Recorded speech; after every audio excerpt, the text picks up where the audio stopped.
We're excited to announce that Tesla's global engineering headquarters will be right here, the former headquarters of Hewlett-Packard.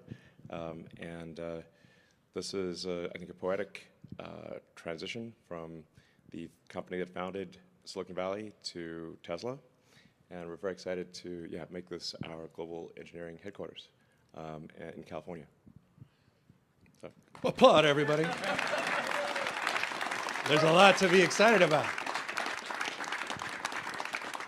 Well, I appreciate it. I mean, Eli and I were talking about, obviously, the symbolism, but also the substance that's reflected in an event like this, in a day like this. But also, I think, the relevance of the world we're living in. And, you know, what defines the trend lines of the world, and how is California in particular a state, you know, that prides itself on being on the leading and cutting edge of discovery and new ideas and innovation. How do we take advantage of those trend lines? And I've said it for decades now, and we first met quite literally a few decades ago, before those first cars were rolling off the line, that if you want to be big in big things, and the opportunity to transform the automobile industry, to lead the world, not just this nation, to lead the state in this extraordinary journey we've been on over the last 20 years, to be now the dominant manufacturer in the dominant manufacturing state. People forget that. California is the largest manufacturing state in the United States, now the 4th largest economy in the world. Eat your heart out, Germany. And a state of remarkable resiliency. 7.8% GDP growth a year ago, 2.9 last year, outperforming the rest of the nation, outperforming some of these competitive states. And in so many ways, I recognize the world we invented is now competing against us. And you can't rest on your laurels. You got to step up your game. And you got to invest in your growth engines. And I couldn't be more proud of California's commitment to support Tesla over the course of the last few decades. It's demonstrable in terms of policy, in terms of direction more broadly, and interesting regulation, dare I say, for all its good and evil, depending on which side of it you're on. But the regulatory framework accelerated investment, accelerated with some certainty that this was the direction we were going.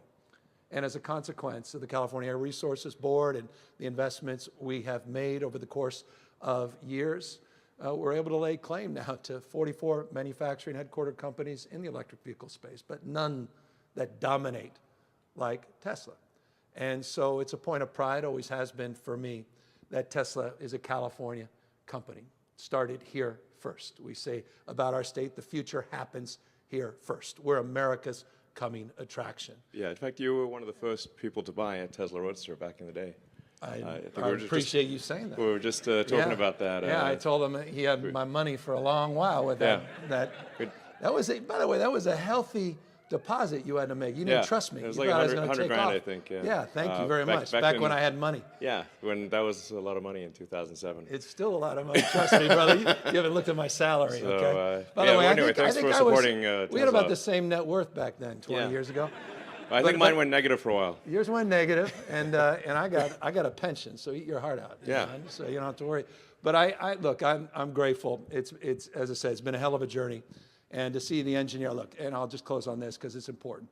It's not surprising to me, but I don't take it for granted. So I'm grateful that the world's headquarters for engineering, for AI, for pushing out the boundaries, is here in California. We have more scientists, engineers, more researchers, more Nobel laureates, more patents, still more venture capital in our state in the nation. I think that's, again, what separates our game from the game played in so many other parts of the globe. And so you're a huge part of that success, our success, California, America's success.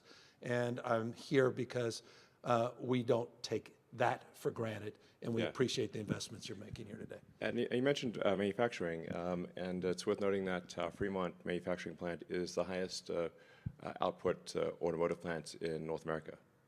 So we'll probably do about 600,000 or more cars this year, assuming things go well.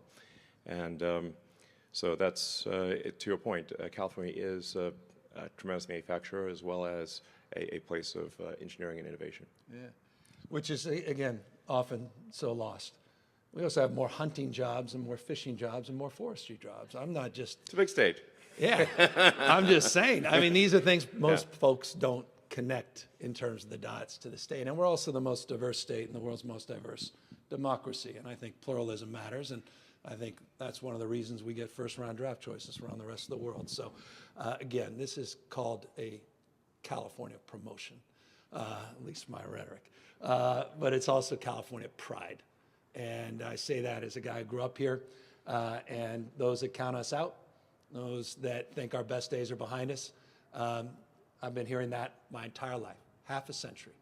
And I think today is just another proof point of the renewal and the energy and the vibrancy that is California. And again, takes visionary leaders, takes guts, takes courage, takes risks taking, and it takes partnership. So I'm appreciative of you and appreciative of our partnership over the course of the last 20 years. And let's see this as the beginning of something even more extraordinary on the journey to dominate in this space and to change the way we produce and consume energy in this state and this nation and the world we're trying to build. Well, at Tesla, we're looking forward to an exciting partnership with California to do exactly that and transition the world to sustainable energy as quickly as possible. So thank you. All right. Thanks, Eli. Thanks. Thank you. Thank you. And if there was a ribbon to cut, we'd cut it. Yeah, there it is, the virtual chop. All right. Thanks, everyone.